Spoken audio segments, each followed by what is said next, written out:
This is Gwen Talks Radio, where intimate conversations reveal, heal, inspire, and entertain.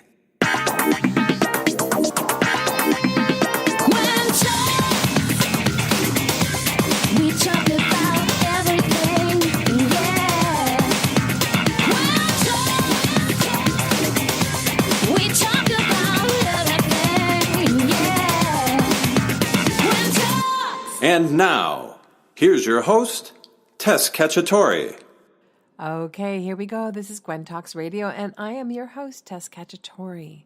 So first thing I want to say is Happy New Year. It's January 3rd, 2018. What a great number that is. This past weekend during New Year's Eve, it was a super moon. So hopefully you were able to howl at the moon, party safely, and bring in all the beautiful things that you want to bring into the new year, and obviously let go of the negative things that we can leave behind. This episode is affectionately called Reach for the Stars because that's what I want to do this year, and I'm wishing that for you. Reach for your highest potential, your biggest wishes, your visions, your dreams. May they all come true.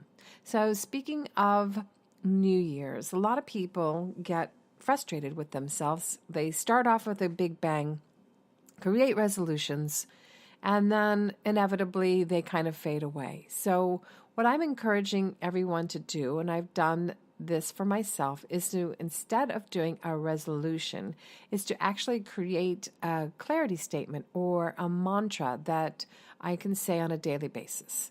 So for instance, mine is, thank you, God, for giving me another day to live my purpose more fully and to keep the vision of healing the world in the forefront of my mind. With every breath, thought, and action goes towards my higher good so that I can fully function with a clean mind, a clear heart, and a loving spirit.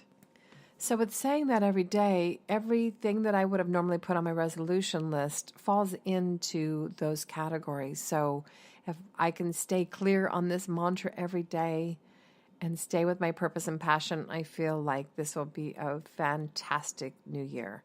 One of the things I'm really happy about is that I wasn't coming to the end of 2017 feeling like, oh my gosh, it was a horrible year and I can't wait for it to end. I came through the new year very lovingly and affectionately looking back at last year, knowing where the pitfalls were and where the blessings were, and I'm going to stick with the blessings, and I hope you do as well.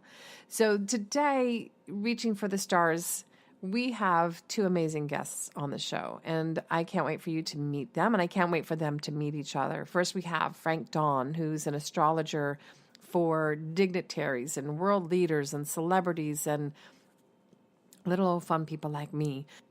And he's going to be here to share the forecast of where we came from in 2017 and, more importantly, where we're going and the importance of astrology. Then we have a very dear friend of mine, Dorothy Lee Donahue, and she's going to talk about the alchemy of life and how to be better in the world and to really just settle into our purpose and passion. So right after this break, we are going to reach for the stars, and I'm going to bring on Mr. Frank Dawn. So we'll be right back. Hey everyone, this is Justin Baldoni, and you are listening to Gwen Talks Radio. Please, please, please come join me at this year's Skid Row Carnival of Love, a day of joy and love and service where we give all of those experiencing homelessness the gift of being seen, heard, and loved. To find out more info, check us out on skidrowcarnivaloflove.org. Thank you, thank you, thank you.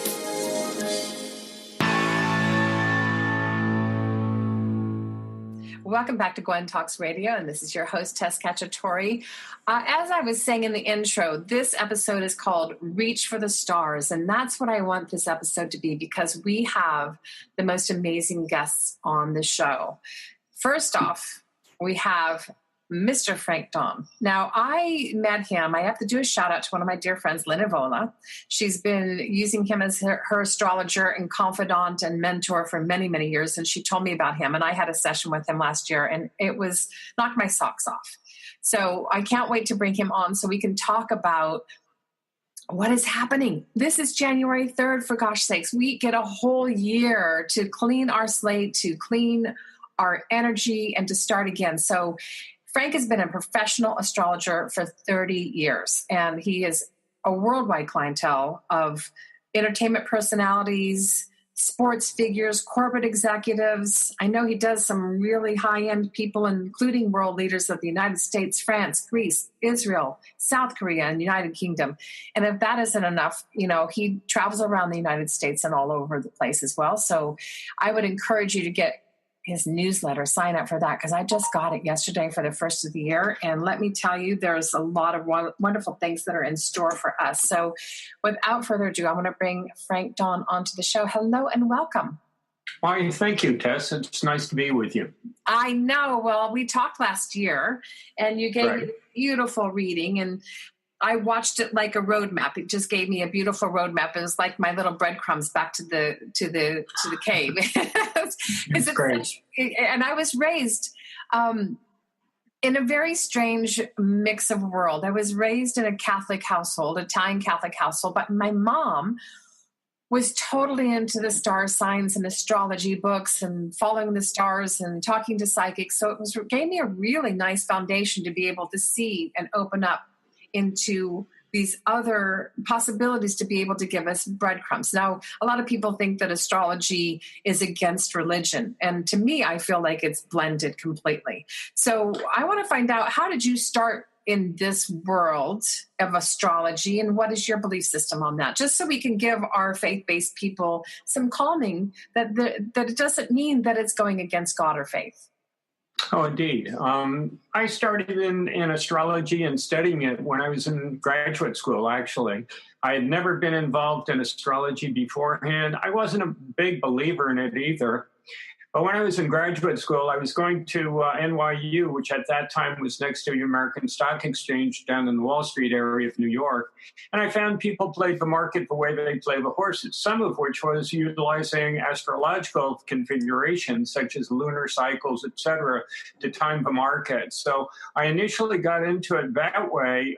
But when I really got into it, what I found interesting is that it's an incredible psychological tool by which people can become more aware of their own individual selves, and not necessarily their conditioned selves, but their own unique talents, their own unique opportunities, but also some of the challenges that each one of us face in our individual journey.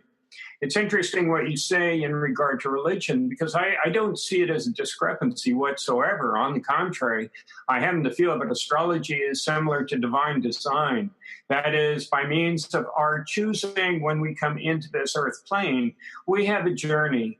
But our journey is going to allow us to utilize free will and choice as far as whether we take certain trajectories or not.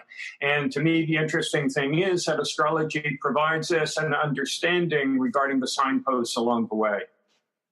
Absolutely. That's why I use the word breadcrumbs. It is like signposts. And it's interesting that you started off in grad school, non-believing of astrology, and that it was Wall Street. So what was it within the Wall Street marketplace?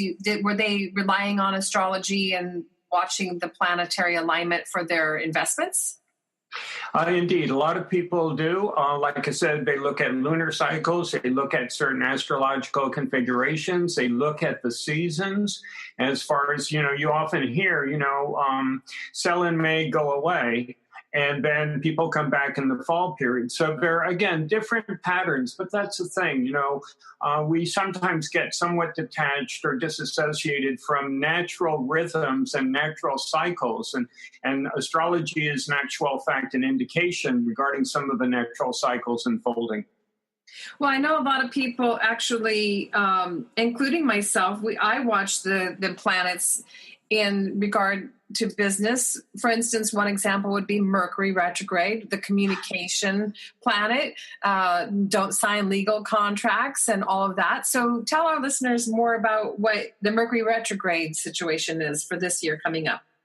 Mercury retrograde, it happens 3 times a year, sometimes 4 times a year. What happens when Mercury turns retrograde? And it's not a question of the planets turning backwards. It's similar to if we were on an express train and there were a local next to us. And what we would see is that in actual fact, there would seem to be as if one train were moving backwards. And the same thing is true regarding Mercury retrograde. Now, when Mercury turns retrograde, the whole area or the whole realm of what Mercury represents, which is indeed communications. Nowadays, it also has to do with computer technology. So that, for instance, we've just recently come off of Mercury retrograde, but during it, we had the, if you will, the breakdown as far as the Atlanta airport, which is one of the major hubs in the United States as far as airports. So we had that going on. We've also had times, I had a client one time call me from Chicago saying that on the newscast, the commentator was saying that it must be a Mercury retrograde because he'd never seen the traffic delays in Cook County the way that it was happening at that time. Actually, Mercury was retrograde at the time as well. So the communications can be off, misunderstandings. It's not a great time to make definitive decisions or major commitments. And that's where what you said regarding legal situations, if one can either postpone them or else deal with them prior to a Mercury retrograde, they're more likely to work out rather than not. So it's okay to sign a contract within that as long as you have like all your deals worked out beforehand. Right. But what I also suggest, I'm not into, shattering the windows or barring the door, mind you. But what I do suggest for people that have to operate under a Mercury retrograde, if they do have a significant decision, to, in a sense, kind of do a symbolic closing or contract prior to the actual Mercury retrograde. That sounds wonderful. So one of the other things that I'm so fascinated with is numerology. And I know we came out of last year being in the year of a 1 and completion, and this year is 2 in partnership. Explain to people how where we're going to with regard to this year as far as numerology. Then I want to go into the astrology part of what we have in store for us this year. Okay, excellent. Well, yes, we came out of a 1 year, which was this past year, 2017. So it was, in a sense, the new beginning of a whole new 9-year cycle. This year, it's a 2-year, but if indeed we work with master numbers, then it's actually an 11-year, the year of the visionary. So this is a year numerologically whereby we can, in fact, the idea, and that's one of the beauties regarding these time frames, because we are indeed crossing the threshold from one paradigm into a whole new paradigm. And that's where, again, the whole element of intention, shall I say, and whether you want to call it creative visualization or, again, what our intent might be, we have the opportunity of being far more effective if indeed we don't fall into the negativity. So speaking to me, let's just use me as a guinea pig here, because I have this vision of Gwen and the network and bringing people together and entertainment. And it's been a vision that has been given to me many years ago. And I feel like this year is a really great year for that to launch. And it looks like everything's lining up for that. So other people that I know have similar big visions for the world. What would be advice that you would give to us so that we can really manifest and bring our visions to reality? One of the main things, and again, certainly the astrological energies are going to assist in doing so, is that we have the opportunity of taking some of our visions and really building solid foundation stones. So this is a year whereby we can build upon rock rather than upon sand, whereby we really have the opportunity of putting down very significant basics and fundamentals regarding what we want to create in our lives. That's wonderful. Well, I love building on rock versus sand because it has felt like sand over the years, sometimes quicksand. So that's really beautiful. So your newsletter really kind of laid out in a general sense of what's happening since everyone is not on your newsletter. Let's see what the landscape is. Tell us what's coming up in the year astrologically, because this is for the general populace. Once you get down to who your own chart is and what your rising signs and moon signs and all of that come together, we have our individual paths. But on a general scale, what would you say would be something that we would be looking out for this year? Well, we have 2 major sign changes already in operation during this year of 2018. One is indeed Saturn coming into Capricorn. The other one, and that's ending a 2.5-year cycle, mind you, and entering into a whole new 2.5-year cycle. And the other one is Uranus coming out of Aries, ending a 7-year cycle and coming into Taurus, creating a whole new 7-year cycle. To me, one of the interesting things is that a lot of it changes, and especially the whole realm of high tech and information age and some of the, if you will, robotics and artificial intelligence that was springing up over the last 7 years can take a greater foundation during this year of 2018. Now, Uranus is going to be going into Taurus as we come into the mid to latter part of the spring period. As it does so, a couple of things that I'm looking at, and people may have heard about them, and that is certainly cryptocurrencies, or if you will, the idea of currency not being merely relegated to a national fiat money system, but rather, again, something that is, if you will, global and globally based, and yet at the same time, technologically based. The other thing, because indeed, as we move forward with robotics and artificial intelligence, the need for human labor may be a lot less. So there may be discussion with that Uranus coming into Taurus, whereby we're talking about the financial aspect and quite possibly even the idea of a universal basic income. So what does that look like? Because I know that, I as I said, I was raised around the conversation of planets, but there's some listeners that might sound like Saturn and Capricorn and Uranus and Aries and Taurus might sound Greek to them. So can you break it down a little bit more, what that means and what's the discussion we're going to have for the labor-less future? Because that could send off little alarms because of the economy and unemployment and all that. How can you bring safety into that? Yeah, the Saturn coming into Capricorn, it's going to allow us that element of structuring. First of all, Saturn rules Capricorn. So we're going to have the opportunity of really creating structures and foundations where it may take a more conservative approach, mind you, based upon traditional institutions. But at the same time, we're moving into a time frame whereby a lot of the development over the last 7-8 years, whereby, the whole element of the individual becoming far more significant. I mean, one of the beauties of these times is that we have the opportunity to be incredibly creative as far as what we're going to do in our individual life journey. We have it by means of a lot of the technology, whether it's digital cameras, whether it's the word publishing programs online, whether it's social media. People have more of a voice, an individual voice, than they may have had 10, 15 years ago. So that part to me is really exciting. Now, with that Uranus coming into Taurus, we also have the opportunity of changing a lot of the financial aspects. So a lot of people are very concerned about the possibility of a correction or another Great Depression or anything along those lines. But what they're losing sight of is that we're crossing a threshold, and we're moving into a threshold whereby we can utilize a lot of the new technology to make things a lot more expedient and things to move faster and a lot of things to be far more effective than in times past. Now, the idea of universal basic income in this country, 70% of our economy is based upon the consumer. So it's going to be important to have monies going to people in order to maintain an element of generation as far as productivity. So with that element of universal basic income, the question is to, providing, if you will, almost a minimum level of income for every individual in this country, so that in a sense, everybody can kind of benefit from the productivity of the economy.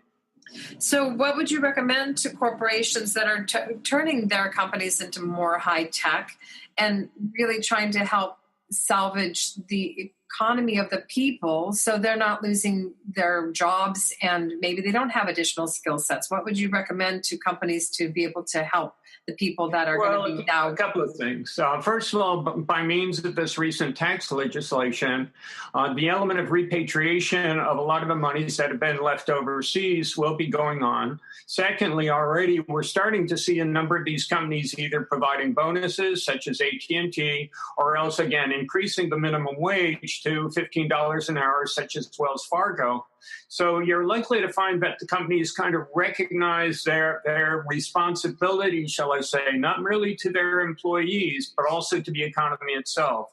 So I happen to feel that a lot of people, as far as their own, quote, skill set, that element of really drawing upon the creative visualization and the creativity. Secondly, the idea of utilizing social media as far as, again, productivity, as far as some form of income, to me will be really important. important. But I happen to feel that the key thing for each one of us is for us to really invest our passion as far as what really speaks to us, as far as projects, programs, etc. That's wonderful inspiration to encourage our listeners. You know, I know our millennial generation is really more independent. They like to change jobs a lot so they can get a variety, and they have their check marks in their jobs and all that, where there are those of us that were in the workforce for a long time. This will be inspiring for to really actually follow the purpose and passion for the once in their life, perhaps. So if you are out there and you always wanted to write that book, or you always wanted to start your own business, or you always wanted to take your love for antique shopping into, you know, making it into an online store, this might be the time to really jump off and find out what we want to do with the rest of our lives and how we can do good within our community. Tell us, Frank, is there any kind of things that you see within the economy or the governments or the, because I know a lot of people are kind of running around a little bit in the fear mode. So what would you say in the world that's going on in this global scenario of, you know, anywhere from Iran to North Korea to all the other stuff that's happening? And can you bring some peace of mind to those of us that are in a little bit of fear? Yeah, I think the element of anxiety and anxiety provoking is really contraindicated. I mean, I feel that this is an incredibly exciting time frame. Yes, indeed. You know, we're going through a paradigm shift whereby what was, you know, the new normal or what had been normal is no longer relevant or valid. We're moving into a time frame whereby sequential progression is no longer relevant, but rather we're moving into this asequential time frame whereby things can happen in a most unexpected type of manner. Consequently, we had the opportunity of really embracing magic and many miracles during this time frame, whereby we don't have to do it all, but we do have to have our antennae up, see the signals along the way, and then work with it. I happen to feel that a lot of the geopolitical is a lot of huffing and puffing, shall I say. Nobody wants a war, although, again, you know, war is, quote, supposedly good for the economy, not really. And all I'd say is that I happen to feel that we can come to an element whereby we're focusing in on the infrastructure. I mean, it's interesting. Mr. Trump has talked about the infrastructure as far as part of his agenda during 2018. The Chinese have committed $1 trillion to their own Silken Road infrastructure development. So I happen to feel that the idea of taking care of what needs to be done, and especially streamlining operations so that we're more relevant in what's going on in the present day rather than relying upon what's gone on in the past, to me is going to be really significant. But that's also another realm whereby the economy and the can do incredibly well, because needless to say, similar to FDR's WPA, Work Projects Administration, we have the opportunity of creating a number of jobs for people by means of, you know, really addressing our infrastructure.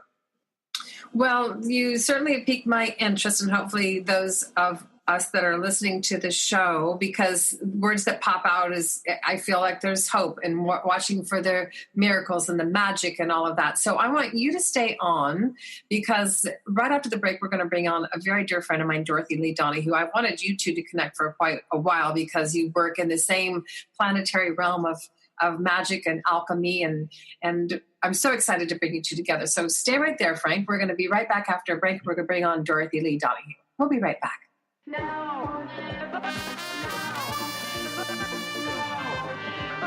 Check out the theme song from the feature film Bloodline, Now or Never, by David Longoria featuring April Diamond. The title song, Now or Never, is available on iTunes, Amazon, and other major music streaming outlets. By buying Now or Never, you will be supporting the campaign to help end the poaching of rhinos in Africa.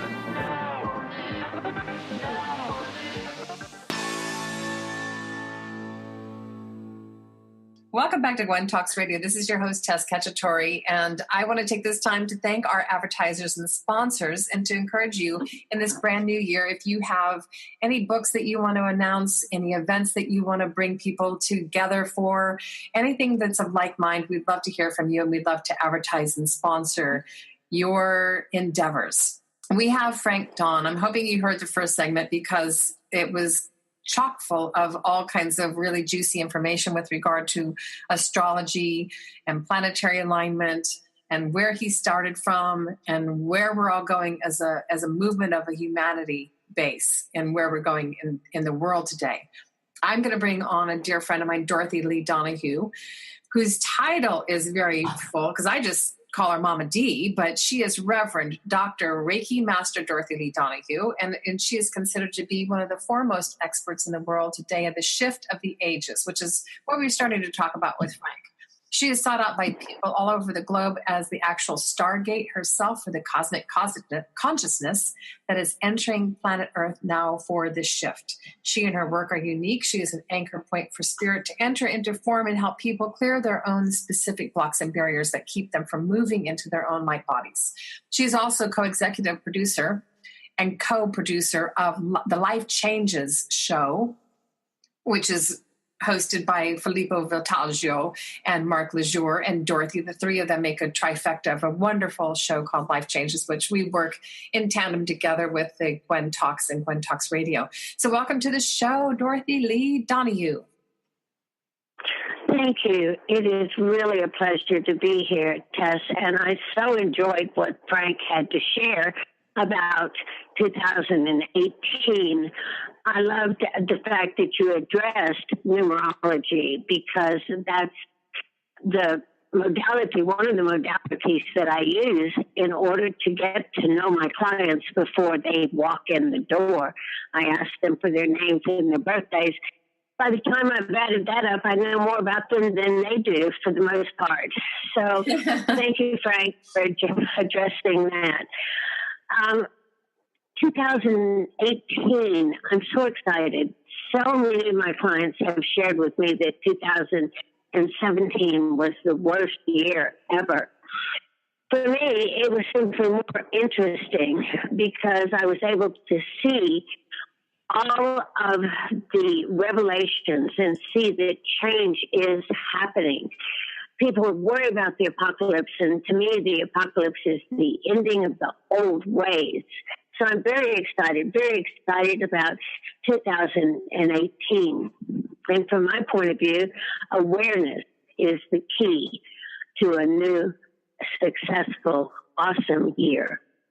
Yeah, I heard a lot of people like put those emoticons with them, smashing the hammer with the bag with 2017 written on it. And I was really happy to report that I had a very monumental year because of what you're saying, just being aware of what's happening and not taking the negative is such a horrible thing, but it's the growth and the lessons that we go through.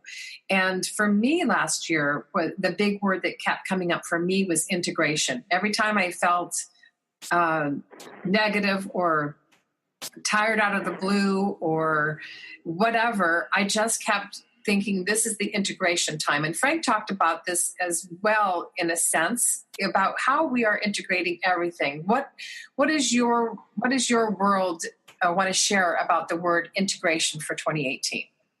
Integration is simply what we must do. We must integrate. We must become aware. We must change our consciousness and properly co-create a new world. I believe that awareness is the key to a successful 2018. And as Frank shared, 2018 is a master year, which vibrates to the number 11-2, which is a master number, and it supports us in being more cooperative with one another. And so what do? We integrate the lessons that we've learned through the last however many years it is for each and every one of us. We take all of this information and we make better choices, more amazing, awesome, and awake choices. We must be aware of what our choices are. We must begin to see that we are co-creating our reality through our thoughts, words, and actions. I ask my clients what they'd like to see a change on earth, and almost all of them say they want peace. And then when I focused on the other answers to my questionnaire, there's very little peace in their personal lives. So we must get very, very clear on what it is we want to co-create. And if we want peace on earth, then we must find a way to co-create peace in our personal lives. That is, to me, integration. To take all of this knowledge that's being thrown at us and to pick and choose what serves us as unique individuals, what serves us in order to change. So when we take personal responsibility for our actions and then make better, more elegant choices, we're going to co-create a wonderful new world. I love everything that you're saying, and I want you to dive just a little deeper into sharing with the listeners because all of it makes sense. So how does one take that into the practical steps? Because it makes sense to say, well, you have to have peace within your life before you expect to have peace outside of your life, because it's a reflection of who we are as humans.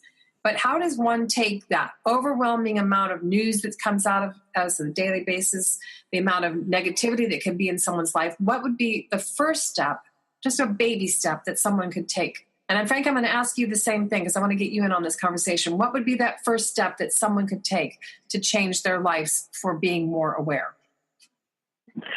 It's very interesting that you asked that question, because almost every person who is a healer or teaches healing, and so many people out there say, do not watch the news, do not watch television, do not do this, do not do that.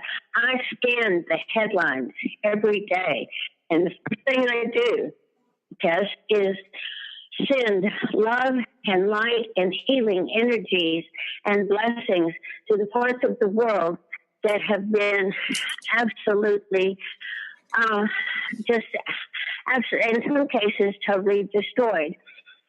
We know that energy is important, and what I know is everything is energy, and my thoughts, my words, my actions is energy, and tomorrow is what I believe, think, feel, say, and do today. And being an energetic alchemist, I teach people that there is no time and space. So I can send energy to North Korea. I can talk to the gentleman in charge there and say, come on, let's be love. We have all come here to be love. So my number one thing is to encourage people to get out of their heads and into their hearts. And it goes back to all of the major religions. Every one of them said, do unto others as you would have them do unto you. They used a little bit different words, but it all comes down to the same thing. So let's love ourselves. That's the number one step. Love ourselves and then share that love with the world. That's all really great advice. And hopefully, maybe, Frank, do you want to chime in here? Because you can say, I love myself, but it takes a lot of steps to get to that place because we're programmed from an early age on things. So, Frank, do you want to chime in here and see? Yeah, I think that's really true. And what Dorothy says in regard to everything being energy, that's really key. And I happen to feel that on a personal level, each one of us, it's important that we create sanctuary. Yes, indeed, there's a lot going on out in the world, and it's a very turbulent time, but at the same time, we can kind of center ourselves, create a sanctuary for ourselves, whether it's in our living environment, whether it's going out into nature, the natural cathedral, and really appreciating, say, if you will, the wabi-sabi Japanese philosophy of the perfection of imperfection. No, absolutely. It's so interesting to me because everybody wants peace out there, and we must bring peace into our lives. And yes, I have created a sanctuary, and yes, I have my spiritual practices that I do every day, and I encourage all of your listeners to get a simple spiritual practice. And you say there are a lot of steps to love yourself, and I agree, Tess, it took me a long time to get over all of the programming that I was not lovable, but I work on it each and every day. And I do love myself now. And I know that just by establishing a very simple start every day will help people love themselves. There's this beautiful song on the internet, many versions of it, and it's I love myself just the way I am. I play that song every morning because the second and third part is I love you just the way you are, and I love the world just the way it is. It was difficult for me to do this without cringing. I love you just the way you are, because there were people in my life that I thought really needed to change. And now I know better. I know that they're perfect, that they are really good examples for me to love myself even more and to be the best me I can. And I love the world just the way it is. It was extremely difficult, but the next line was, because everything that is done by people just like me. And so people don't have the lives that you, Frank, Tess, not everybody has the kind of lives that we have. But we are here to assist people in knowing they can co-create a beautiful, loving life for themselves and for the planet when they focus on love. What passes for love on this planet is usually anything but love. But to use the tools that beautiful Frank shares, to use the tools that we share in the recalibration and in my Life Mastery course, which is Energetic Alchemy, we can easily step forward and become who we have come here to be. Absolutely.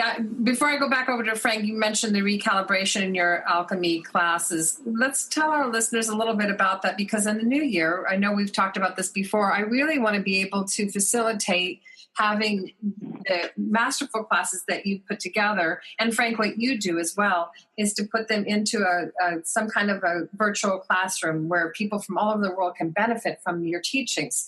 Talk a little bit about the recalibration weekend that you do along with Filippo and Mark.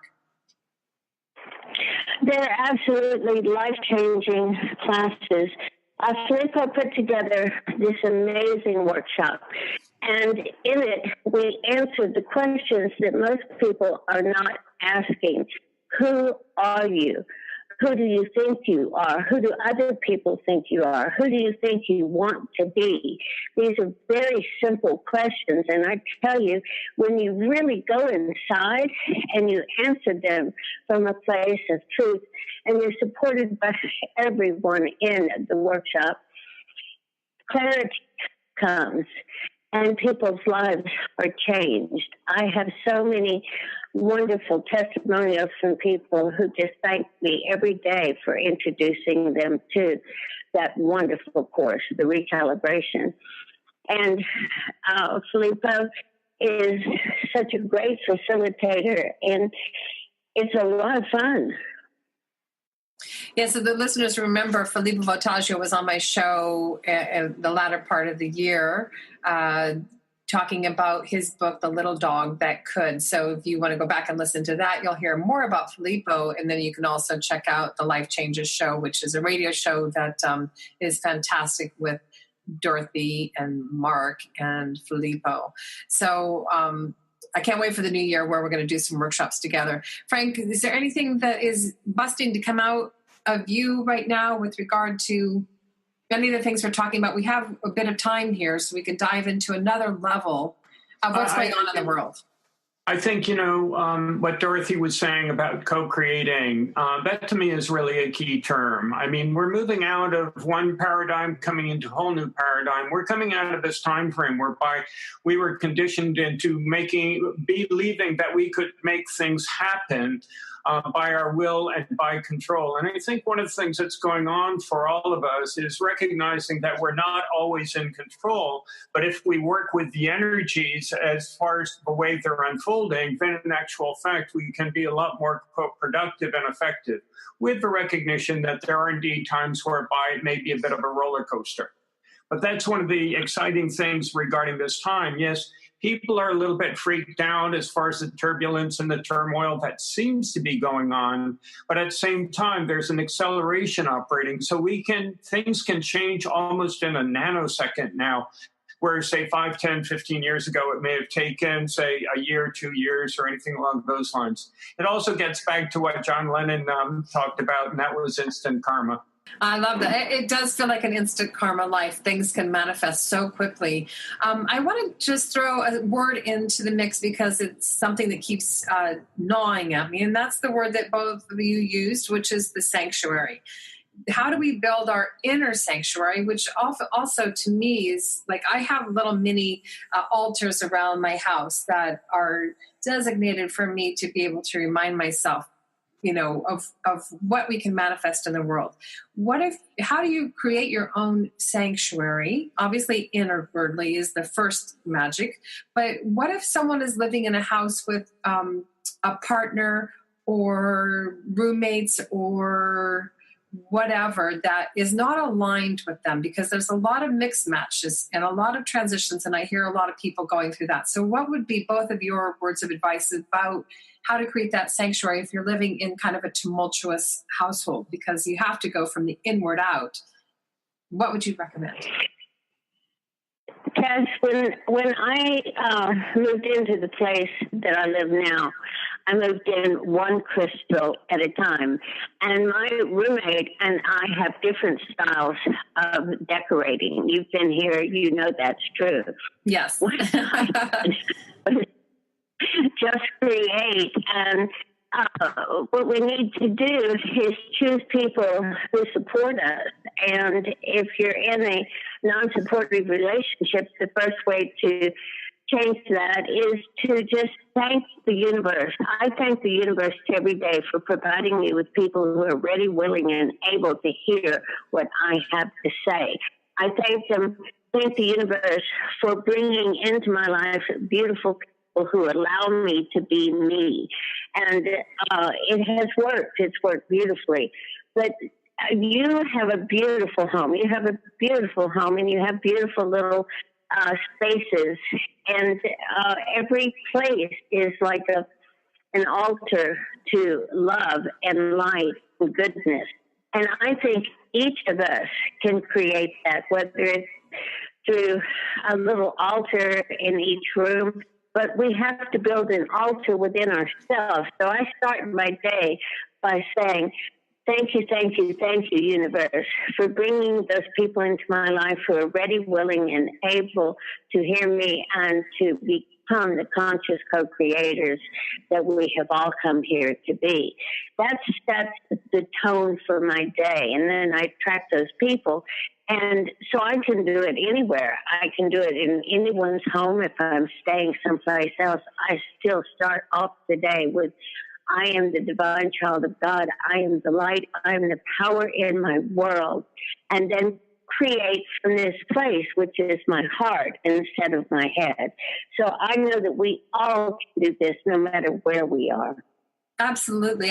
When I travel, which I do often, I always bring some kind of mini altar of sorts, whether it's a candle or incense or a shell that I've gotten from the beach, which I did recently. It's really important to have our own sacred spaces. So perhaps those of you that are out there that are in a relationship where you feel like you're advancing much faster than your husband, your wife, your partner, and they just see you as being a little bit crazy, just stay with what is true to you, stay to what your belief system is, maybe carve out a little corner, a little sanctuary for yourself that you have a place that you can go and meditate or quietly read and pray and be grateful, as Dorothy is saying, because then hopefully through that situation, your relationships can change.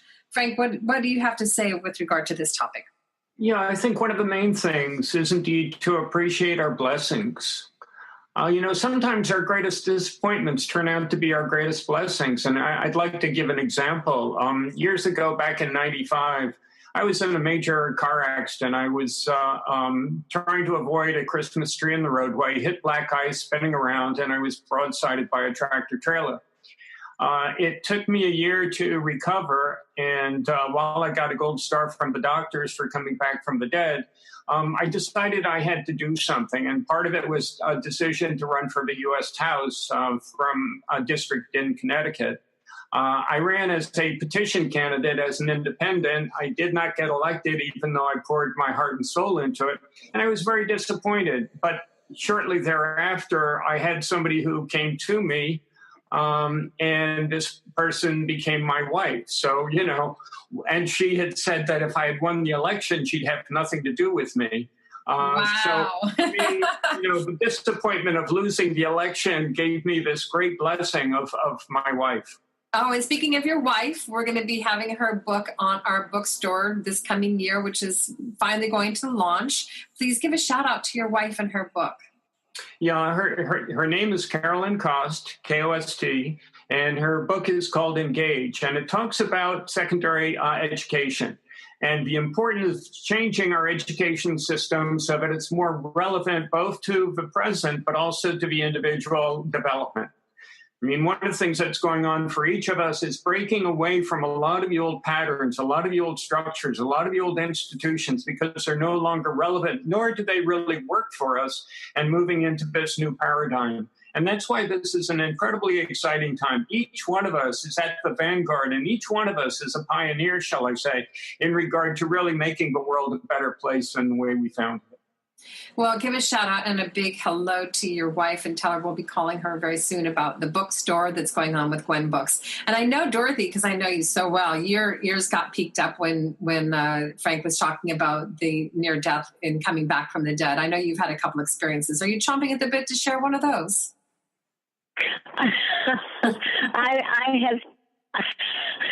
have been blessed by 9 near-death experiences this lifetime, and she's not even a cat. Me would truly appreciate life. I found humanity.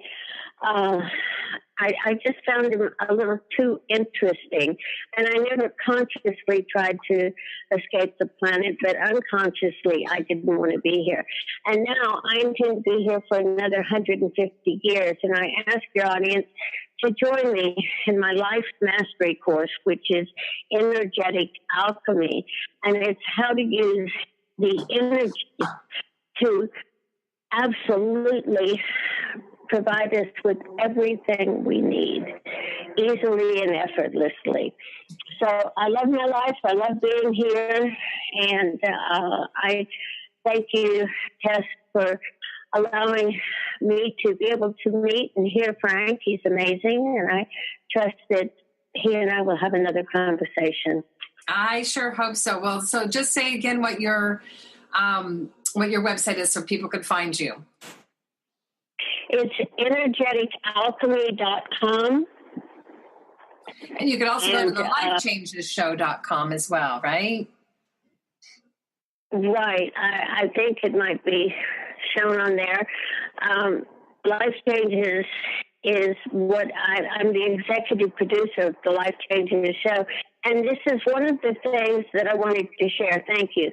On Facebook, there's a page that is simply Life Changes. And our beautiful Filippo and I, and you have provided a lot of them, we put up short videos and short messages about all of the good that is happening. When we look for the good, we can find it. We're just being programmed to not look for the good. So I thank you, Tess, for being the good that you are with this wonderful radio show. And I thank you for being such a great supporter. Oh, thank you so much. And Frank, where can people find you, sign up for your newsletter, and perhaps get a session with you if they're lucky enough to get into your busy schedule? Yeah, basically through my website, which is frankdon.com. It's FRANKDON.com.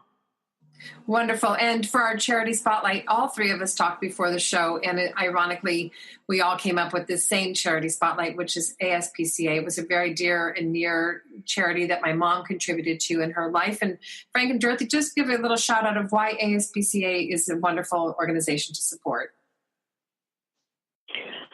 My sister and her partner do so much with animals who are lost and injured, and it's just so close to my heart because the critters on this planet are so beautiful and so loving, and they change so many lives. And I just feel like this is a wonderful organization that stops the cruelty.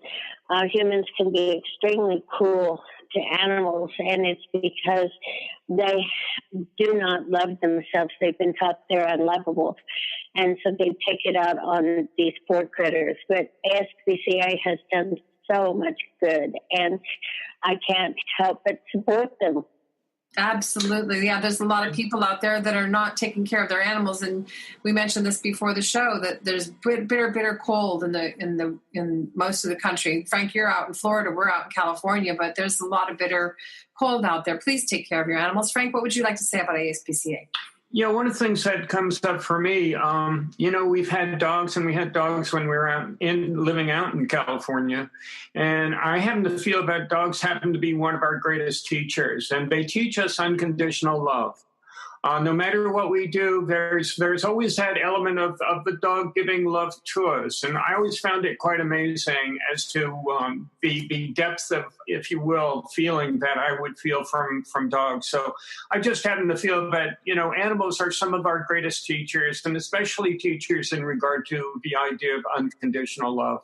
I definitely learn from my animals. I have 2 kitty cats, and even though they're not dogs, they think they are. And they know that they have my unconditional love to them. I learned so much from the animals in my life, and see the animals. And just a reminder and a shout out, if you want to be inspired by an animal story, The Little Dog That Could, Filippo Voltaggio, is in the online bookstores, and we're going to be distributing the audio book that we had the pleasure of doing this past year too. So that's coming up soon. Thank you again to Frank Don and Dorothy Lee Donahue for being my beautiful guests, knowing that we can clean the slate with this brand new year, January 3rd, move forward together, and with having the sanctuary of love within ourselves. Right up after the break, we're going to do a music inspiration, and this week is called Just Believe. It's a very special, near and dear to my heart song.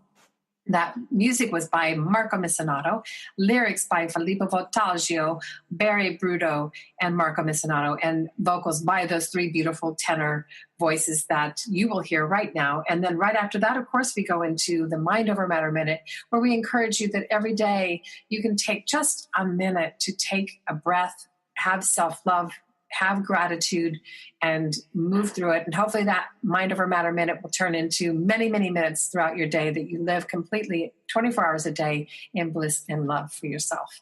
We'll be right back.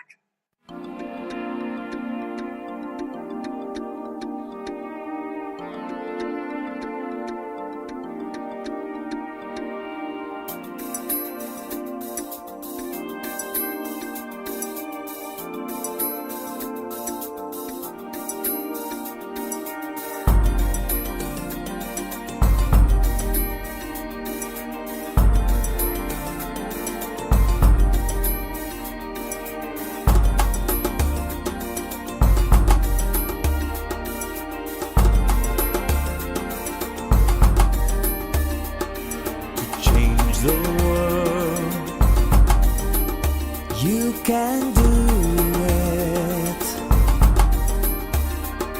The time is now. Let's get to it. Just believe.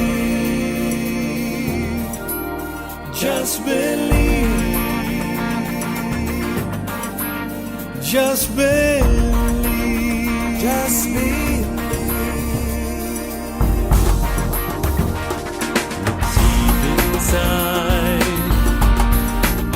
And discover a bold new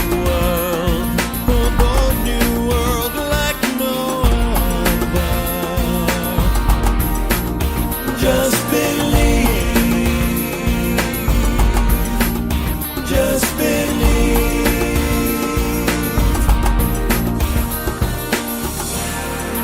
Life is no mystery if you only let it be.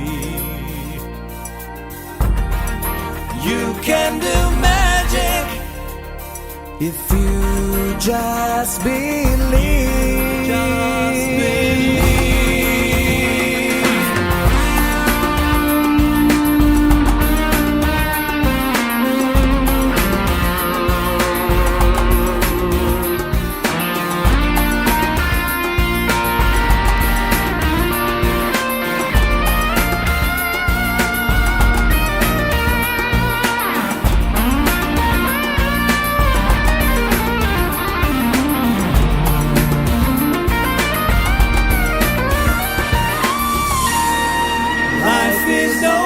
mystery.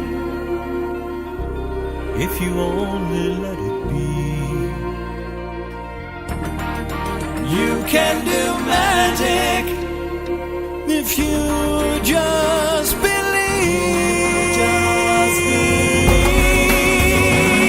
Oh, change the world. Change the world. You can do it.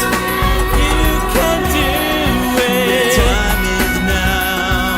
Time is now. Let's get to it. Let's get to it. Just believe. Just believe. Just believe. Change the world. Now's the time. Now's the time. Live your dreams. Just believe. Set them free. The time is now. Let's get to it. Just believe. Just believe. Just believe.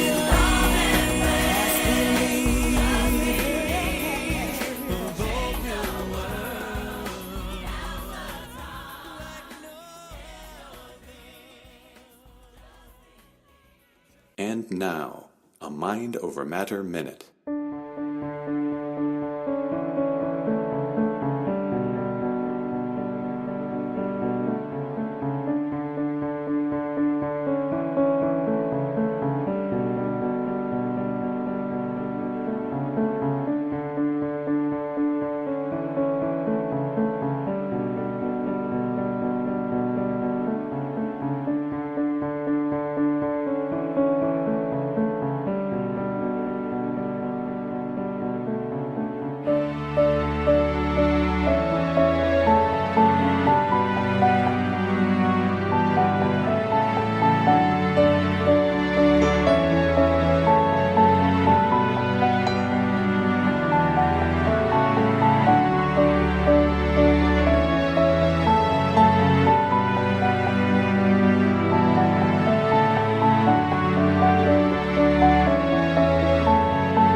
Getting ready for a big exhale and a brand new year.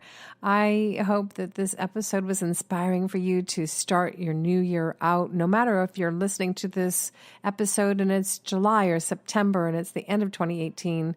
I really encourage all of us to be able to start each new day with a new outlook and enjoying life. Just listening to the birds chirp or listening to the sound of a baby laughing. Whatever it is that makes us feel peaceful and joyful and centered and being able to make really sound decisions in our life from a daily basis. So I wanted to take this time once again to thank Frank Dawn and Dorothy Lee Donahue and the Just Believe team of beautiful voices. And just believe. That's a beautiful way to end this episode. And remember, as I always say, the world is much better with you in it. And in the meantime, until next time, have a blessed day. Thank you for listening. Visit us at gwen.live and join our Gwen community. Share what's on your mind.